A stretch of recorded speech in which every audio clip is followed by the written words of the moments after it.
we have to believe it because it doesn't matter what we think in cars. It's only what the AMC wants us to pick, right?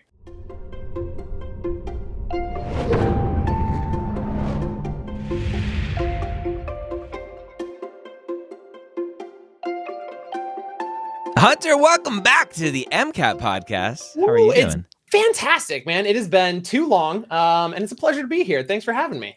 It's been too long. It's always too long that we don't get to hang out enough in the virtual world, but we did get to hang out in person at AMSA, so that was good. Yeah, that was about like a couple weeks ago now, and yeah, that was awesome. Like, I think that was the first time we hung out in person, which is ridiculous because we just like immediately were like, oh yeah, Ryan, he's my old friend. We hung out a million times. So. Yeah, I just had to change my neck position a little bit to look up a little bit more. Yeah, that's the one thing everyone says as soon as they meet me because, you know, Zoom life is, wow, you're a lot taller than I thought. So I don't know if it's my angle. Do I have like a short vibe or something? I don't know, whatever. Yeah. It's your camera position. It looks down on you. I know. So it's bad. You got to change that. Well, okay. All right. Enough about you. Let's talk about me now and the MCAT. The MCAT. This diagnostic from Blueprint MCAT that everyone gets for free.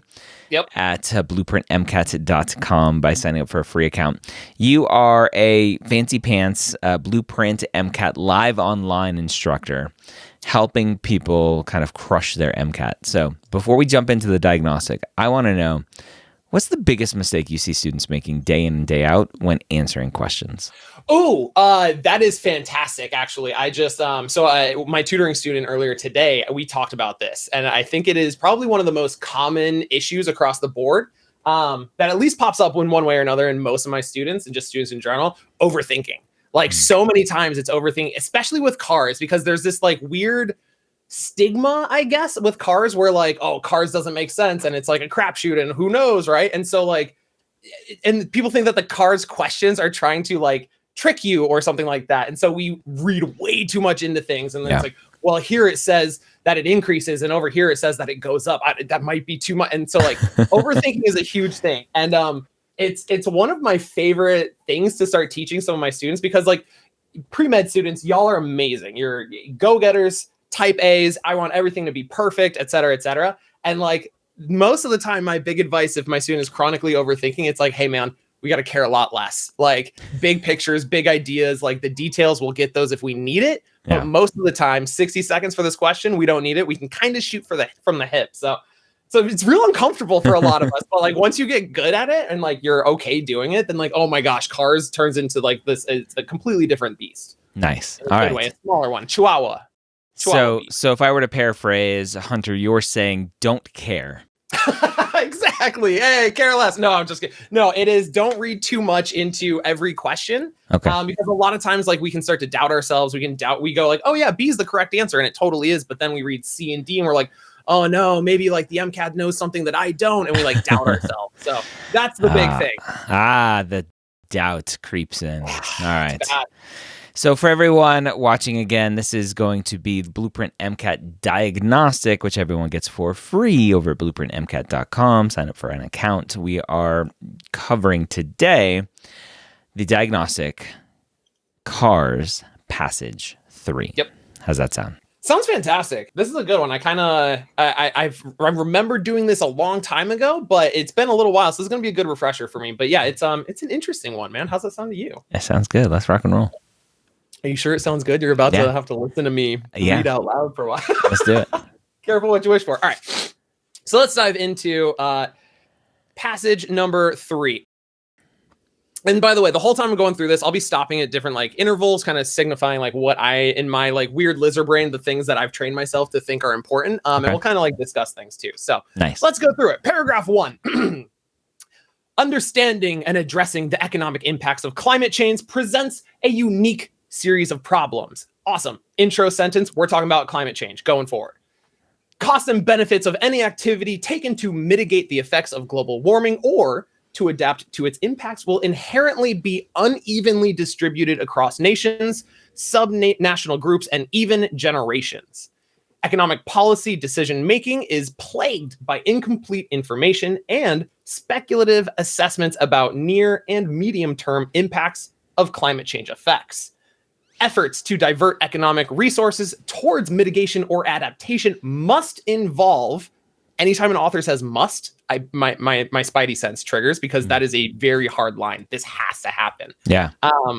And like, hey, Ryan, I'm sure like you've heard 100 times, like, don't bring outside don't bring outside information to cars, but never pick the extreme answers, right? And like, there should be an asterisk next to that. Sometimes pick the extreme answers if your author uses extreme language like must or every or something like that. So this to me is like it's a big flag there. Okay. But anyways, mitigation or adaptation must involve a heavy opportunity cost, with resources being redirected away from other economically salutary activities, possibly from more effective, environmentally sustainable initiatives. So after we go through that, like, that's our first paragraph. If I was with one of my tutoring students, the first thing I go is, okay, cool. Stop looking at it. In your own words, paraphrase. What did this paragraph give us?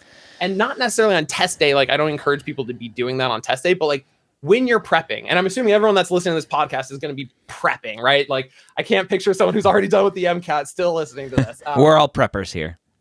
Yeah, usually we run as far away as possible. So, so if you're prepping for it, right, do this in your untimed practice. When you're just sitting there going, you know what, I'm going to take 15 minutes, make sure I get everything in this passage down. Just rephrase things in your own words. And like, again, my lizard brain, I like the way that I talk. I don't like the way that the AMC talks. Nobody likes the way that the AMC talks. So if you can rephrase in your own words, like, you're already on track. Okay. So Ryan, yeah, let me ask you. Yeah. What did this, paraphrase it in your own words? What did this paragraph give us? So it seems like this is saying we have climate change. There's going to be a big economic impact that's not going to be equal across people, places, etc. And we're going to have to make some sacrifices in the short term for this to happen. I absolutely love it. You crush it. It's almost like you've done this before. Yeah. Done some Cars passages before. So yeah, absolutely. And so for my highlighting, I always ask myself, and this is kind of the sneaky thing when you're like, oh, let's paraphrase the paragraph, right? The things that you paragraph are basically what you should be highlighting for the main ideas, right? So I would probably hit. So let me. If we paraphrase the paragraph, do the pairs cancel out, and then we're just left with phrasing the graph? Yeah, it's just a graph phrase. Okay, graph phrase. Here we go. so it's just a graph phrase. Actually, no, we're adding them. We're not dividing. Come on, you okay. know. All right, sorry.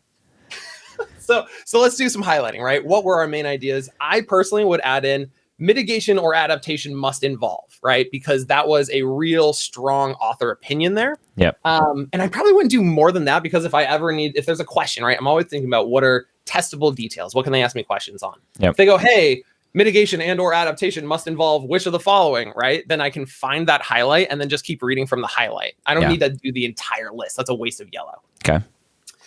I would also probably do the previous sentence, economic policy decision-making is plagued by incomplete information. And honestly, not even from the beginning, just like decision-making is plagued by incomplete information.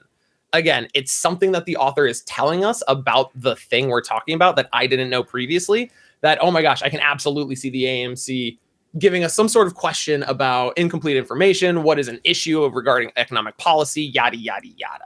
Yeah. And then I think those are probably some of the good ones. I might do what you said about, like, you know, making some sacrifices or things like that. But those sacrifices were tied to like mitigation and adapting to a new, like, a climate sustainable type of economy. So that right there, like our bottom highlight, I think it covers it too. Like mitigation or adaptation involves these things. So awesome. I think we're good for paragraph 1. What do you think? Yeah. I think so. The only other thing potentially, without knowing what the rest of the paragraphs are going to talk about, would be this, because this seems like it covers the whole paragraph, the economic impacts of climate change. Yeah, totally. So if you need and I tell my students to do those if you need like a reminder of what the paragraph is about, that first sentence or the last sentence. The first one's either going to tell you, hey, we're about to talk about this, or the last one says, so in conclusion, we just talked about this, right? Yep. Usually those will have a really good, like, this is the main idea. And like, yeah, I totally agree with you right there. Economic impacts of climate change. That's what we're dealing with. Yeah. Okay. All right. Are you ready to hear more of my wonderful? Let's go. Keep droning.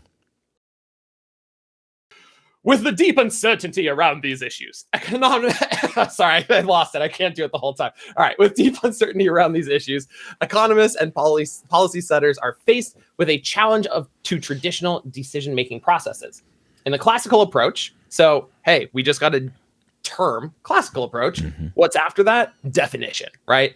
So in the classical approach, key steps proceed in a more or less sequential fashion. And that is like, that little thing, sequential fashion, I've seen a dozen questions that ask you, is it sequential or is it not sequential, or what's the order? And so I'll pay attention to that kind of stuff.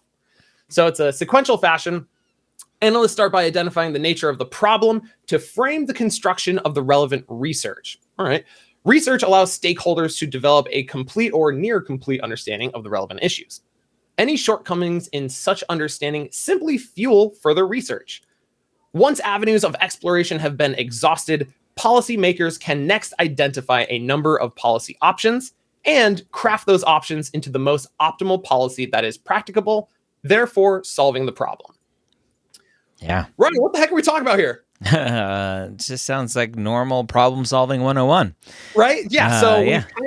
we've transitioned away from climate change and stuff like that, and now we're talking about problem solving. Mm-hmm. It's probably going to be related to it in one of the other questions, or excuse me, one of the other paragraphs. But yeah, I don't want anybody to get thrown off like, okay, why are we talking about this now? Like the economy, we're going to be connecting these two things together. So what, besides it being like, just, hey, this is how we think about and do problem solving, I would probably do some of those testable details in there, right? So I might highlight in the classical approach, and then right after that, like sequential fashion. What else would we do? Near complete, shortcomings, simple fuel. I would probably do the bottom one too. Once avenues of exploration have been exhausted, policymakers can identify a number of policy options. So it's kind of like a nice, this is step 1, step 2, step 3 type thing.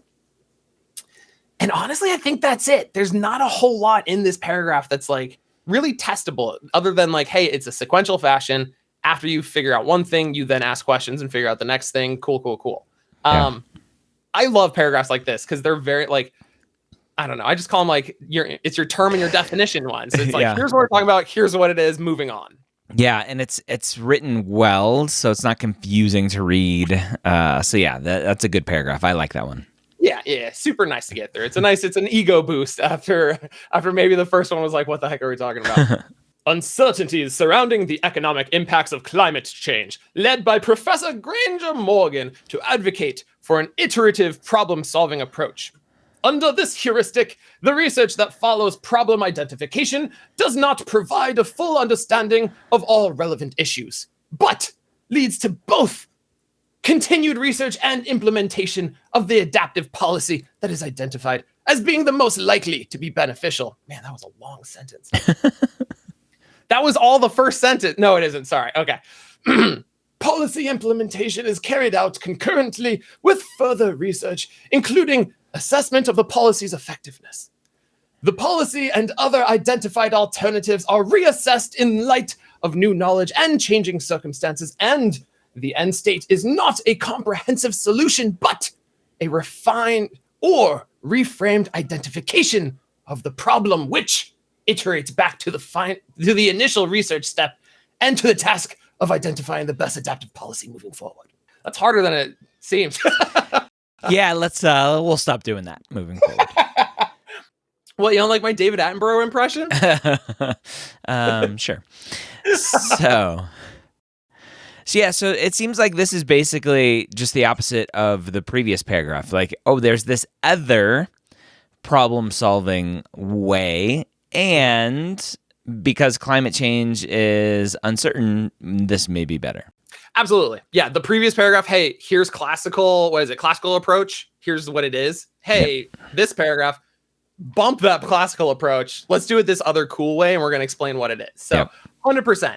I would probably from the very beginning do like and let's include Granger Morgan. So Professor Granger Morgan advocating for an iterative problem-solving approach. Heck yes. That is what this whole paragraph is talking about. Who wants it and what is it?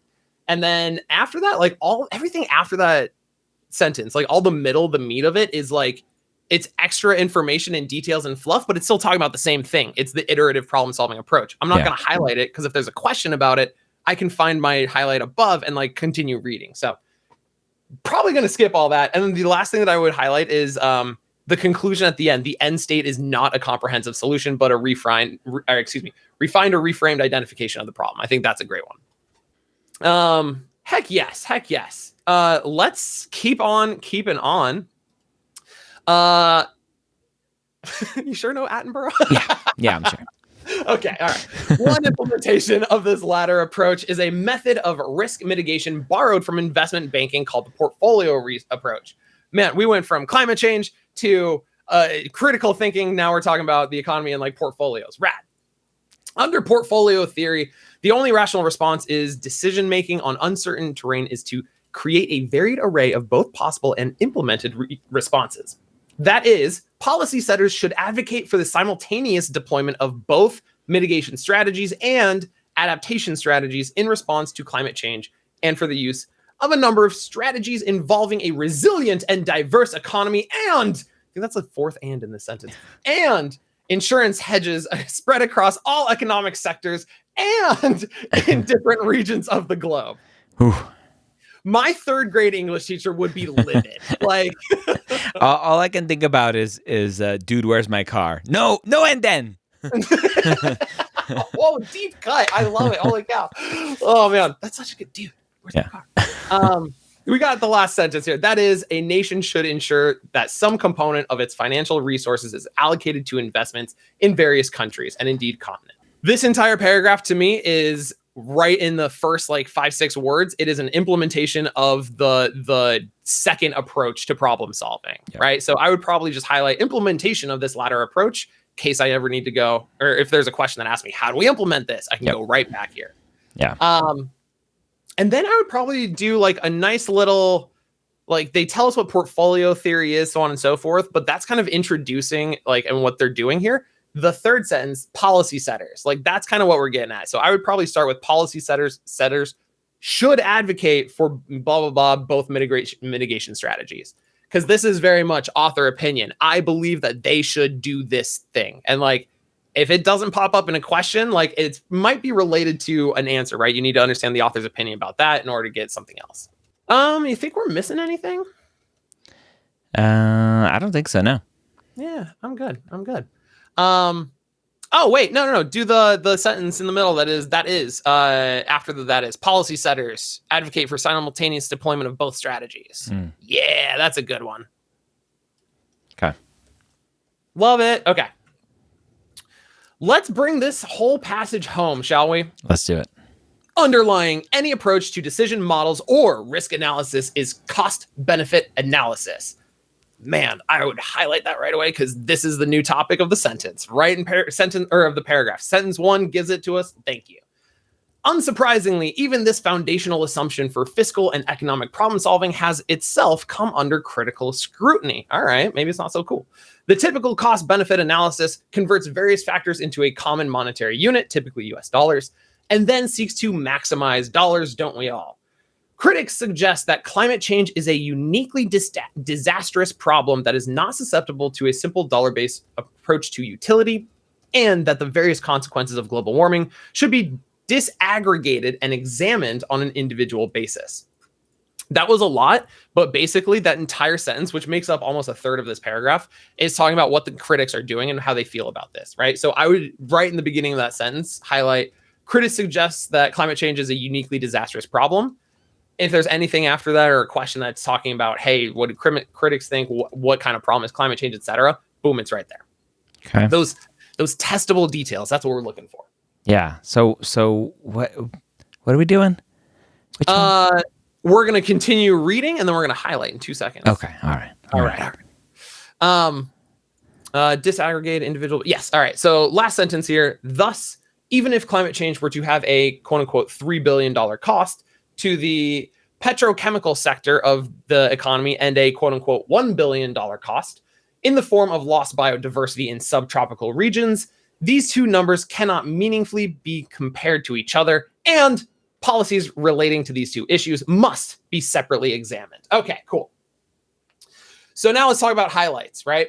First sentence, cost-benefit analysis. That is a new term that's introduced in this paragraph, and we kind of go into a little bit of time like explaining what it is and how we use it, right? Yeah. So love that. The beginning of that critic sentence. So critics suggest that climate change is a uniquely disastrous problem that is author telling us these people believe this. And then after that, it's just more details on it. Yeah. And then honestly, like, I would probably do all those conclusions at the end, right? So, just the last few words: policies relating to these two issues must be separately examined, because that again is like a must from the author. So I like that one a lot. How about you? Anything else that you would want to highlight here?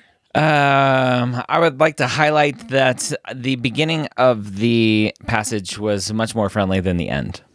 Yeah. As soon as we shifted away from critical thinking, problem solving, and started talking about banking and portfolios and stuff, like that's when my brain went, oh no.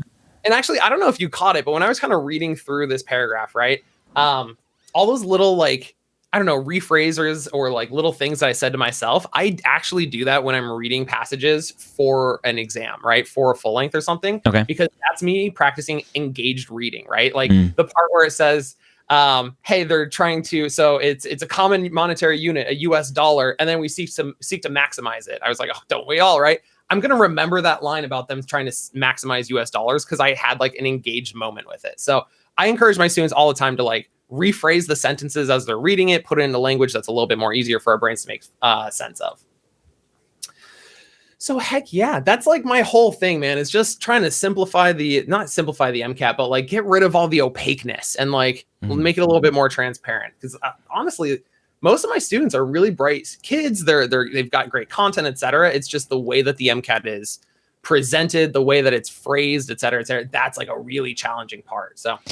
But it's yes, and you like the improv? Yes, and I think we tell students that all the time, that, oh, the MCAT is hard, and then they go into it going, oh my gosh, it's so hard, and I'm like, oh wait, no, it's not. It's not as hard as everyone made it out to be. Yeah, self-fulfilling prophecies left and right. Self-doubt starts to creep in just because it's like, oh, this is the hardest exam, and if you don't do better than 90% of other people, then you're never gonna go to med school and so on and so forth, which like in of itself is ridiculous. But yeah, that's my like personal tutor mission, is to show students like the right way to like think about this to make it just like it makes so much more sense. Got it. All right. So with that, I'll go ahead and start with question 11 here. Yep. Which of the following would most closely parallel the traditional decision-making process it is described in this passage? It seems like it's missing a word there. There should be as it is. Yeah, for sure. All right. So which of the following would most closely parallel? So it's asking for hey, I'm going to give you a scenario. And then if we go to the traditional decision-making process, I'm assuming they're talking about the classical approach. So they're already trying to trick me going, it's a different word, but it's meaning the same thing. So exactly. I'm hoping that's what I'm getting here. No, you're totally right. And like, that's one of the things that they love to do the most is they either use a word that basically means the same thing, but since you don't recognize it from the passage, we feel weird picking it. Or the other thing that they like to do is they use the exact phrasing from the passage in trap answers because like, ooh, I remember seeing that. So the thing with this type of question, and you're right, they're giving us brand new scenarios. Anytime we have new information, it's reasoning beyond. And that's usually like a little bit more challenging. So we have to think of a couple different things. Number one, we got to go to the passage if we don't remember what the traditional decision process is. Okay. I kind of do off the top of my head, and like just remembering those little things, that retention is really important. But if you didn't, awesome. We can go right back to the passage, and we have paragraph 2 is where all of that classical approach was, right? That was our term, and we defined it. Yep. And then what was the other thing that we highlighted in that sentence? Well, we had sequential fashion, and then this part here. Yeah, and like honestly, I only care about that sequential fashion because after that, it starts by talking about like analysts and like what they do with this stuff. So literally, the only information the passage gives us about this traditional decision-making process is one sentence. Yeah. In the classical approach, it's sequential. Yeah. That's the relationship I'm looking for. The A, B, C, and D, and we just made a prediction. Predictions equal points. Heck yes. But like all the answers are going to be random stuff that has nothing to do with it. But I'm looking for something that is happening in sequential fashion because that's what the passage told me. All right. So take a look at your answer. Yeah, I'm going to go here. I'm going to read off the answers here. So again, the question is, which of the following would most closely parallel the traditional decision-making process as it is described in the passage. A nonprofit organization examines the costs for a number of different initiatives and chooses the one whose potential benefit maximizes the utility of dollars spent. B, an oil refinery's manager allocates several portions of the plant's equipment and space to simultaneously test several potential improvements on refining techniques while continuing to implement traditional ones. C, a beverage company does several consumer surveys and focus groups and uses the results to design and then sell a new brand of soda. Or D, an education company goes out of business because it chooses not to invest in new learning technologies while its competitors all do so. All right, so I'm going to throw out D automatically because this is just dumb. Like, nobody's talking about going out of business. So yeah, it is totally out of scope, completely irrelevant. Yeah. We'll get rid of that one. And then the key thing, again, that we highlighted, classical approach, sequential fashion. Running several consumer surveys and focus groups and all of that stuff sounds not sequential. So, okay. All right. Let's keep going through the rest of them. I may want to cancel that one. An oil refiner's manager, I can't talk today. Oil refinery's manager allocates several portions. So this one definitely is not sequential, right? Because it's saying simultaneously test. So I'm going to cancel out that one. Yep. And then a nonprofit organization examines the costs for a number of different initiatives and chooses the one whose potential benefit maximizes the utility of dollars spent. So this one's interesting to me because it's talking about basically doing some research. So they're analyzing some stuff. Mm-hmm. And it doesn't really talk about steps other than I'm going to examine some things and then I'm going to do it. So I like A the best because C doesn't like, I'm going to do several consumer surveys and focus groups and use the results to design and then sell a new brand of soda. Now, I could make the argument potentially that, okay, several consumer surveys and focus groups, and then the sequential thing is then I'm going to use the results to design and sell a brand new soda. And that's probably where it's going to trick me. I like A the most, so I'm going to stick with A, even though I'm assuming it's C based on your reaction to me. I have a bad poker face, man. So yeah, let's go through the one that you wanted, A, and then see what we think about it, right? Okay. So nonprofit and organization, they examine the cost for a number of different initiatives, and then they choose the one whose potential benefit maximizes the utility of dollars spent. So that sentence uses a lot of terminology that we're familiar with, right? We read in the passage. Where did those come from? Like maximizing dollars. Really, that's it. Where did we talk about maximizing dollars? Let's see. I'm looking. I don't know. We didn't highlight dollars anywhere, did we? No, we didn't. And so like a lot of times the highlights are just kind of going like, ooh, this is kind of what we're talking about. But we did down at the bottom do cost benefit analysis. So I'm going to go to that one because we're trying to like maximize dollars and stuff. And this is where they're talking about it. So it's right under there. The typical cost benefit analysis converts factors into a common monetary unit. Yeah. And then seeks to maximize dollars. Like we got that one as a highlight. So that's what A is getting to. Mm-hmm. Like whoever wrote A as an answer is like, nudge, nudge. This was the thing from the last paragraph, right?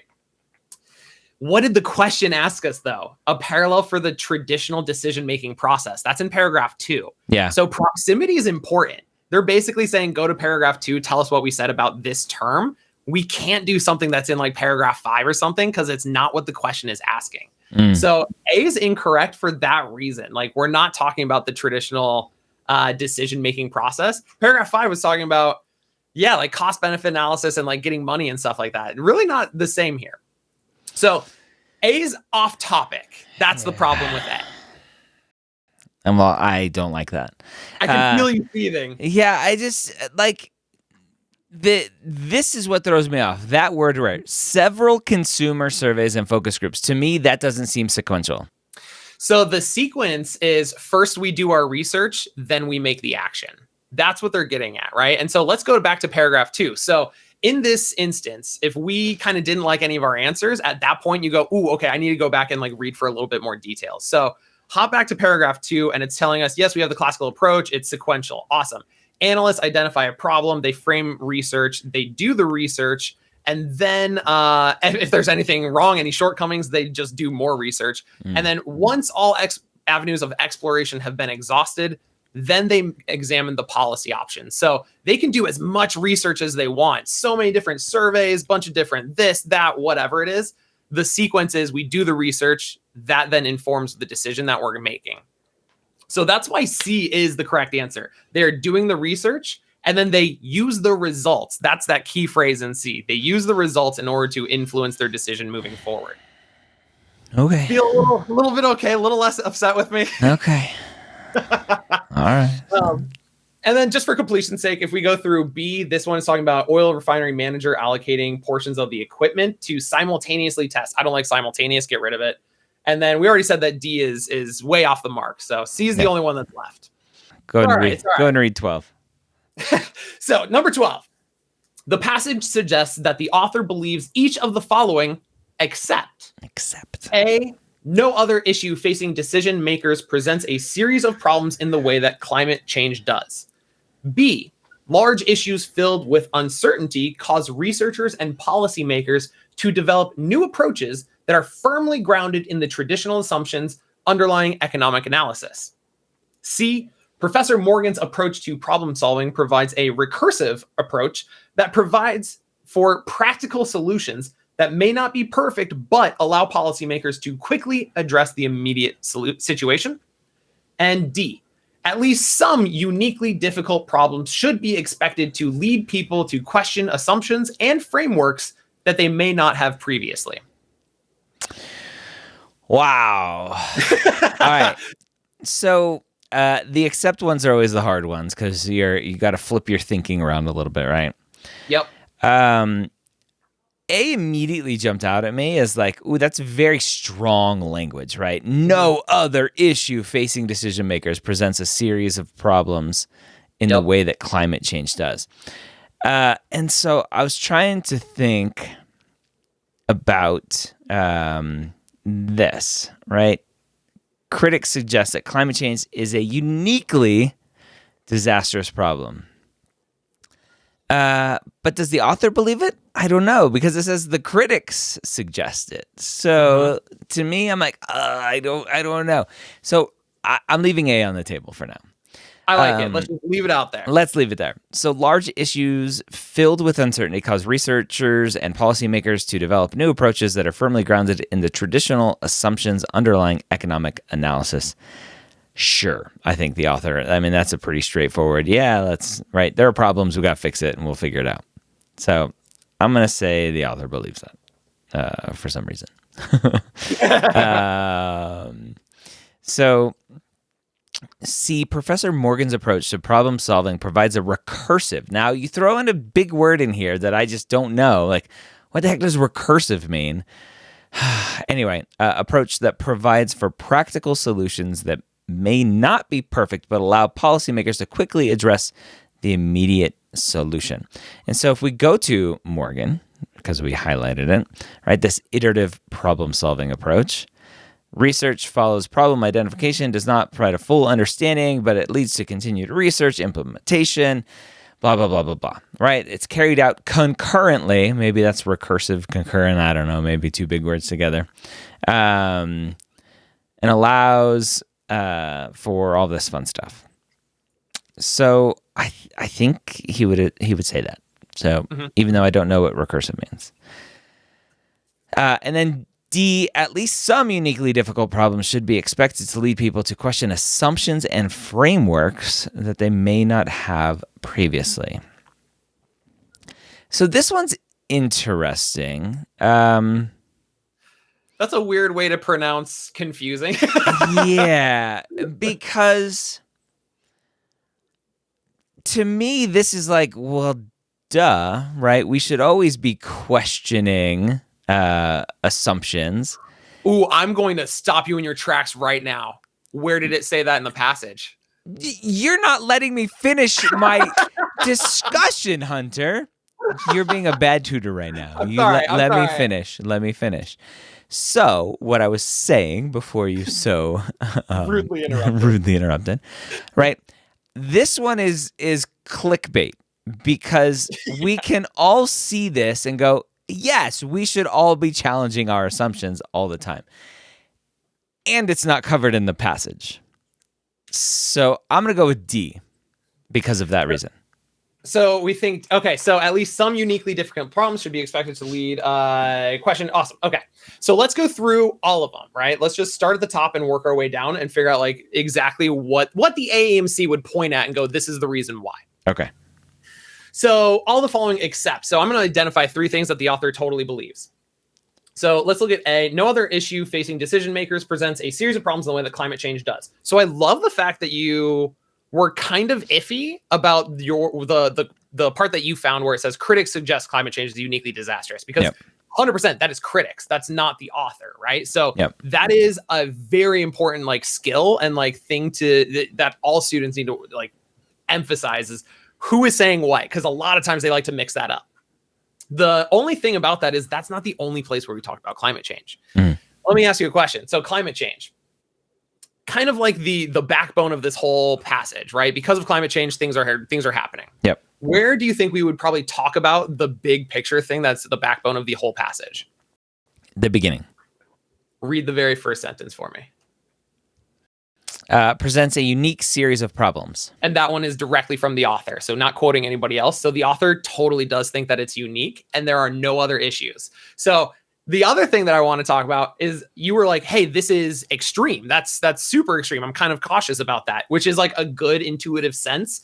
But remember how often our author said things like this must involve, this has to happen. So the author kind of was a little extreme. Like they were using these sweeping like all or nothing statements. Yeah, but nowhere did we can't assume that the author believes that this is the only thing, right? No other issue. That's just way too extreme, which is why I don't like that answer. But I didn't pick it, so yeah. And so the last thing I'm gonna leave with you here, because I love cars and I want every student to walk away like genuinely believing that the answers that are true, right?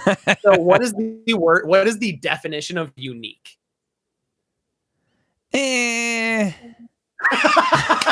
It's not like anything else. It's all by itself. So I'm actually okay with no other issue. So we'll get rid of it. We might have issues with that question, but no issue with the words no issue. I suppose. Let's look at B really quickly. Large issues filled with uncertainty cause researchers and policymakers to develop new approaches. That so far sounds great, right? Yep. Big issue, climate change, uncertainty. We talked about a lot of uncertainty and we're trying to figure out how to do it. That are firmly grounded in the traditional assumptions underlying economic analysis. That is the key phrase, traditional assumptions. And in every answer, I want my students to find the key phrases that the test writer is like trying to leave in there for our clues. The traditional assumptions is talking about the way that we looked at cost-benefit analysis, the way that we looked at determining what's going to be important, et cetera, et cetera. This is basically going to be the last paragraph 5. And it's saying, we used to do it this way. This thing is $3 billion in cost, and this is $1 billion in cost, but we can't do that anymore. It doesn't work. We got to challenge it. It even said that the foundational assumption for cost benefit and economic problem solving has come under critical scrutiny. So all of that is people questioning it. B is totally something that we would look for here. So I'm okay with B. I'm going to keep going though. Let's talk about C. Wait. You're okay with B being the answer to this question? You're okay with B being what the author may believe? The answer to this question. So the final paragraph down there, right? It says that unsurprisingly, so it should be like it's common knowledge. That's what that is kind of telling us. Yep. Critics are challenging all those different traditional assumptions, so on and so forth, right? But they're saying firmly grounded in traditional assumptions. That whole last paragraph is us questioning those traditional assumptions. We're questioning whether cost-benefit analysis is the right way to look at it. We're questioning whether we should be, maximizing dollars, et cetera, et cetera. And the whole thing at the end there is saying that like,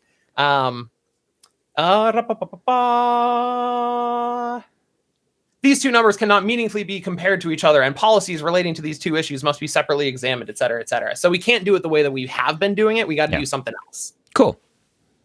So if we connected those two, B, I'm going to leave it out there because I think the author might agree with that or disagree. Excuse me. They don't like the traditional assumptions. Let's look at C. Professor Morgan's approach to problem solving provides a recursive approach that provides practical solutions that might not be perfect, but they allow policymakers to quickly address the immediate solution. So what you were talking about, where like there's one word that we don't get in the answer, like a question, it happens all the time, right? And if we can't kind of put together with context clues, which excellent job, Ryan. Like heck yeah, you totally put it together. Like yeah, that's what recursive is. But when it comes to a word like that, if you don't have time, because 60 seconds per question, skip it. Like the approach provides a problem. Morgan's approach to problem solving provides an approach that provides for practical solutions. Like that's almost meaning that pretty close to provides a recursive approach to practical solutions. It's okay-ish to kind of try to skip those words.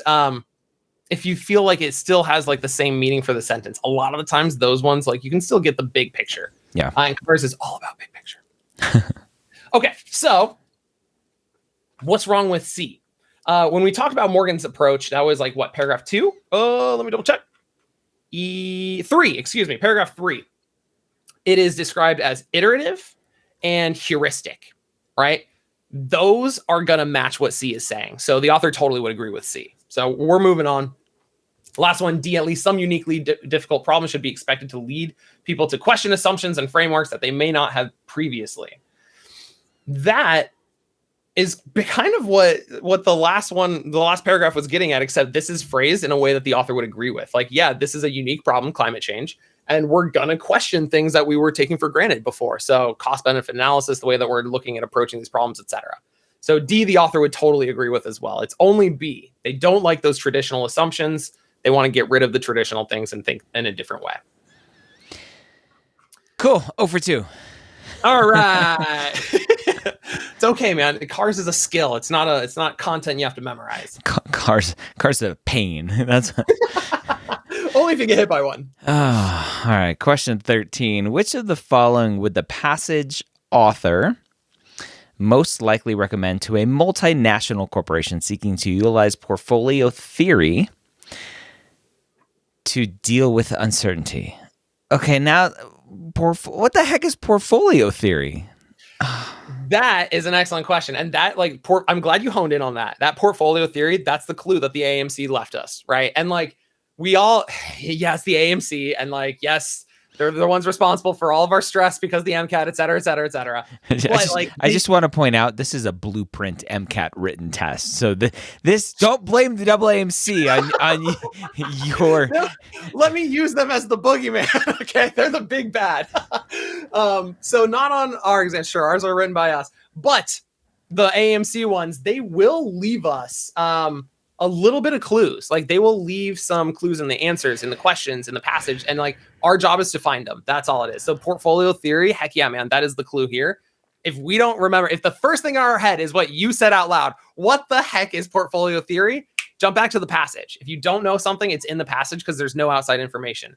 And portfolio theory, that was all of paragraph 4, right? Right before the very last one where we were talking about the implementation of the new approach of problem solving and how banks use this thing called portfolio approach. Same thing, portfolio theory, portfolio approach, yada, yada, yada. Oh, no, it says here. Okay. We should have highlighted that. I blame you. Okay. All right. So portfolio theory, paragraph 4. Let's keep reading the answer choices here. Answer choice A, mitigate risk by placing financial resources in very different sectors of the economy within the most politically stable nation available. B, take a recursive approach, there's that word again, to decision-making that allows risk reduction by updating strategies in the face of new information. Or C, diversify business holdings across different sectors in different countries' economies. D, avoid investing in either petrochemical industries or those businesses that rely on biodiversity in subtropical climates. So D, it seems like right off the bat, like that's way too nuanced. Like it's very specific. We're not talking about petrochemical, subtropical. So I'm gonna get rid of D, and hopefully that's just a good thought right off the bat. All right, so if I refresh my highlights here, portfolio therapy, the only rational approach to decision making in uncertain times, should advocate for simultaneous deployment of both mitigation strategies and adaptation strategies in response to climate change, blah, blah, blah, blah, blah. So basically the author's saying, just do lots of different things and spread it out, right? Spread it out as much as possible. 100%. And like, that's your wonderful prediction. I always say in my classes, prediction equal points, right? So yeah, that's awesome. That's awesome. Okay. I do want to ask you one question though. Just from going through A, B, C, and D, did you notice anything about two of these answers? Any patterns or anything? Two of them are very similar. A and C are very similar. They different nations, different countries, I think, potentially, maybe. Ooh, yes. So those are the two that I'm getting at. Okay. But so C is saying, yeah, hold stuff in a bunch of different countries, right? Yep. All over the place, spread it out. Yeah. A is saying, place financial resources in different sectors of the economy within one most politically stable nation, right? So that's not spreading it over. That's putting it all in one place, just in different sectors of their economy. So A and C are kind of opposites of each other. Yeah. And this is another H3, one of Hunter's helpful hints, is when you see two answer choices that are direct opposites, one saying put it all in one country, another one saying lots of different countries. Usually one of them is wrong, one of them is right? So I would start with A and C and trying to analyze those. And those two are, yeah, they're talking about what's the difference? Where are we putting our money? And you just said that we're going to put it in a bunch of different places. Yeah. We got a great prediction, man. Yeah. Like, what do you think the answer is? Diversify. Hey, diversify your bonds. Heck yeah. So C's a really good answer. And C is the correct one. So the power of predictions, power of like just finding those key phrases in the answer or in the questions. But answer. So here's where I'm always arguing. Like, mm-hmm. The answer choice A has diversification too, just within one nation, but it's still diversification of different sectors. So why is one better than the other? So you remind me of my overthinkers, Ryan, which is not a bad thing. You're a very intelligent guy, man. But on the MCAT, we got 60 seconds and we're shooting from the hip a lot of the time. So if we ever do come into this point where we're like, okay, A and C, like, what's the difference between them? I need to check out A a little bit more. That's when you go back to the passage. So I would have read the answer choices, notice A and C, and then focused on those before I went back, right?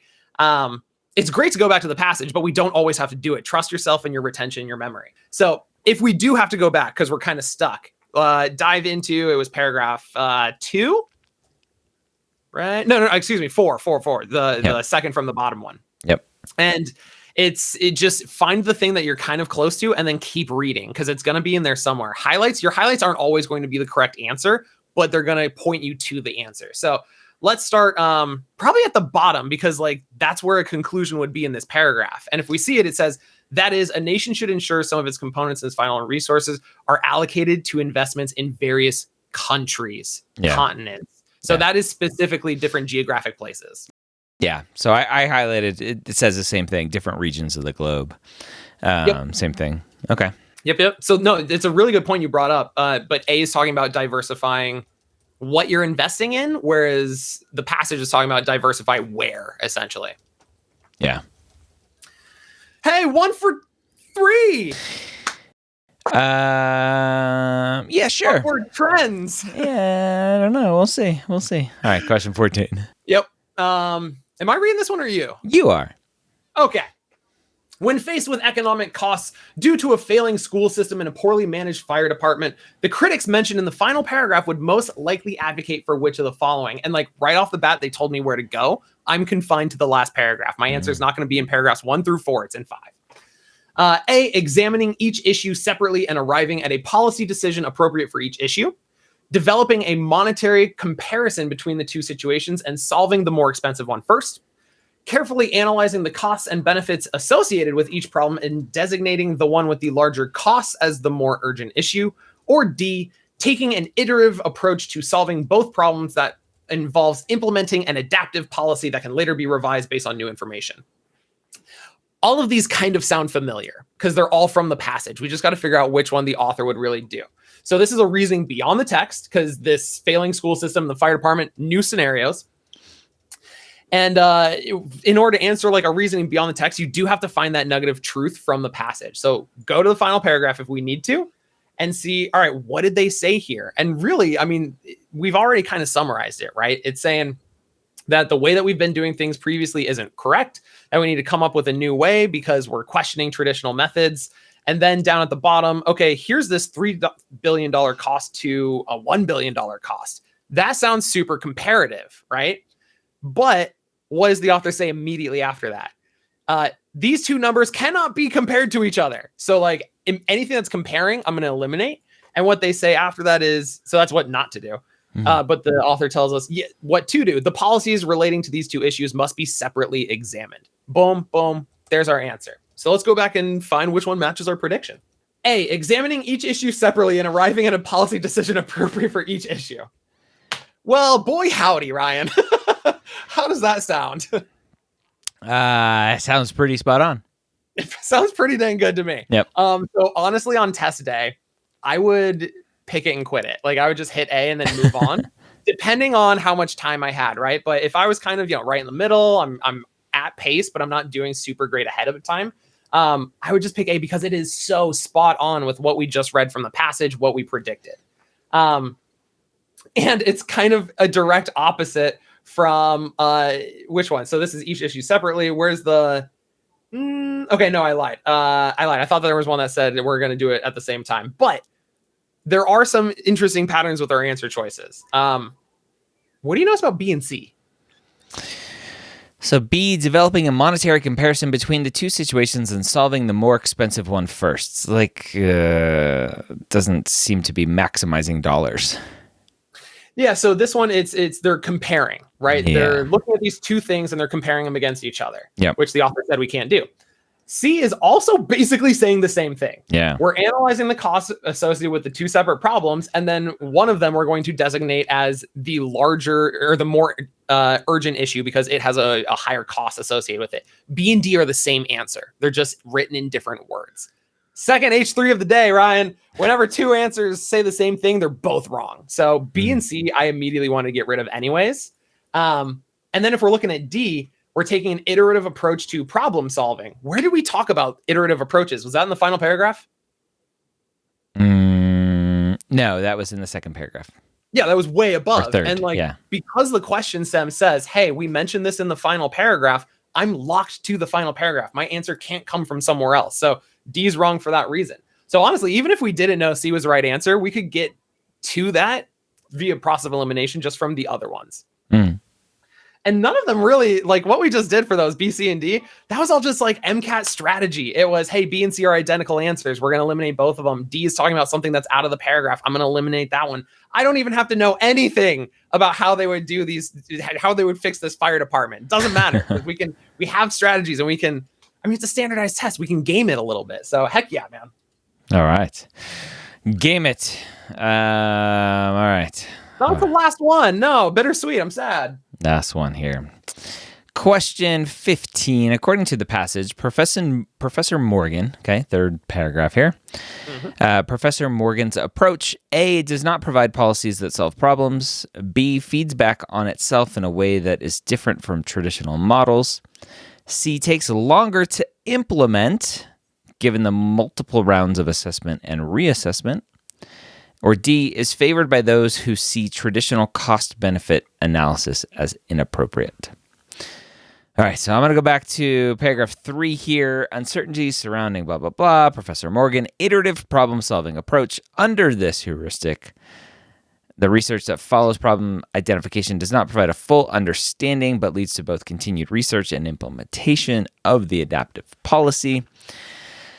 That will hopefully be beneficial. And then policy implementation is carried out concurrently with further research, including assessment of the policy's effectiveness. Policy and other identified alternatives are reassessed in light of new knowledge and changing circumstances. Okay. I love that you jumped back there. That was great. You found exactly where the answer is. You now have 5 seconds left to answer this question because that took us 55 seconds. Leave me alone and don't stress me out. So no, I promise I'm not picking on you. The only reason why I'm bringing it up is because anyone who's watching or listening to this, I always encourage my students to try to make a loose prediction and eliminate before you even go back to the passage.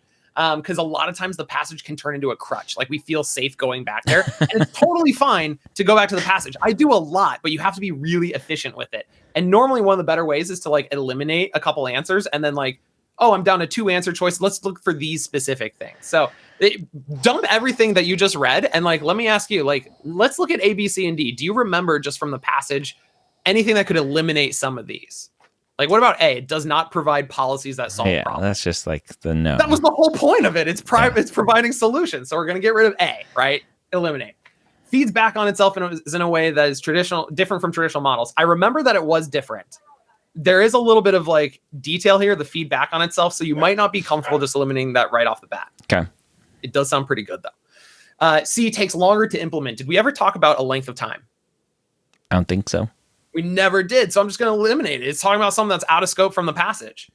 And then D is favored by those who see traditional cost benefit analysis as inappropriate. What's the clue in that answer choice? What are they trying to nudge us towards? I don't know. It's the cost benefit, right? That was the part from the passage. Where was cost benefit analysis? Over here under last paragraph here. Way at the bottom. Where's Professor Morgan?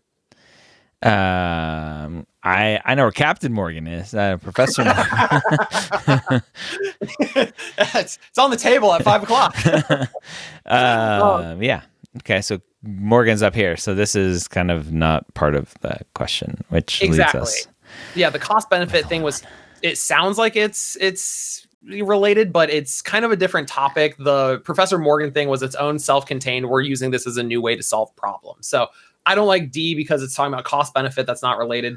C, we never talked about length of time. So we're going to get rid of that. And then A is completely the opposite of what it actually does.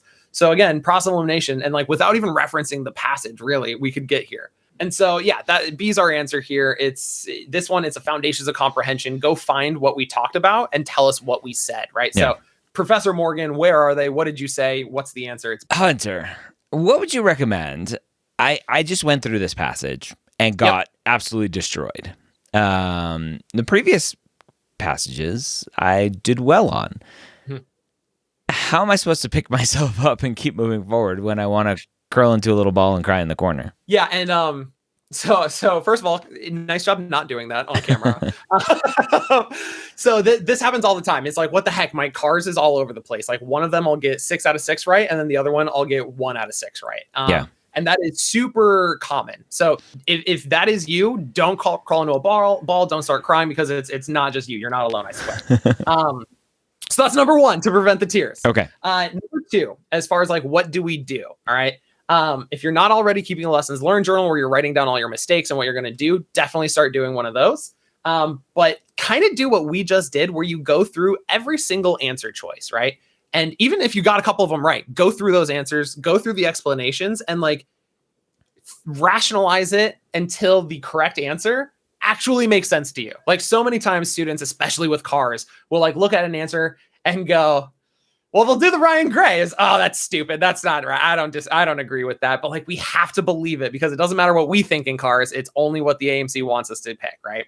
So retraining the way that you think about cars and the way that you're approaching these problems is paramount. Like that is the number 1 thing, because this isn't content, it's skills. You have to develop certain skills to approach passages in a certain way. You have to develop certain skills to approach questions in a certain way and notice certain things. Like it's all skill based. It's like playing the guitar, right? You can't just pick it up and be good at it because you've watched YouTube videos or read books about guitar. You have to sit down and practice it because you're developing a skill. It's the same thing with cars, which is, I just wish we lived in like the Matrix world where I can get plugged in and be like, I know Kung Fu. I know. I know Professor Morgan. So yeah, that's the unfortunate news. There is no silver bullet for cars. It is, you have to do a lot of cars. From the very first time I meet my students, even if we're months away from their tests, I will say starting right now, start doing a cars passage every single day because you just need to practice playing your guitar. Yeah. And eventually, like for me, I distinctly remember there was like a switch and it flipped. And I was like, oh my God, this is how I'm supposed to approach it. And I went from doing like middle ground, like 3 out of 6, 4 out of 7, whatever, to usually like missing 1 or 2 in the entire like section of cars. So just keep at it. And if things aren't like, if we're still struggling, like stop doing it the same way, like approach it from a different, train of thought, a different angle or something. Cause if you're not changing the way you're doing it, like your score won't change. Yes. There's a TikTok sound about like changing habits. Like if you don't change anything, nothing will change. And I forget the specifics, but that's exactly. And it's so true. I'm way too old. Look at my grades. I cannot be on TikTok. They've actually talked to me. They banned me. Blueprint had me doing some stuff, and then TikTok was like, "Blueprint, get rid of this Hunter guy. He's too old." I'm on TikTok. I'm older than you, but I don't. No. But you're youthful. You got the shaved head. I got grays. All right. It is what it is. All right, Hunter. Well, this passage was terrible. I'm blaming you. And I will come back. I will come back next time stronger and better than ever. That's the attitude, man. Growth mindset. So, yeah, I look forward to raking you over the coals over another Cars passage.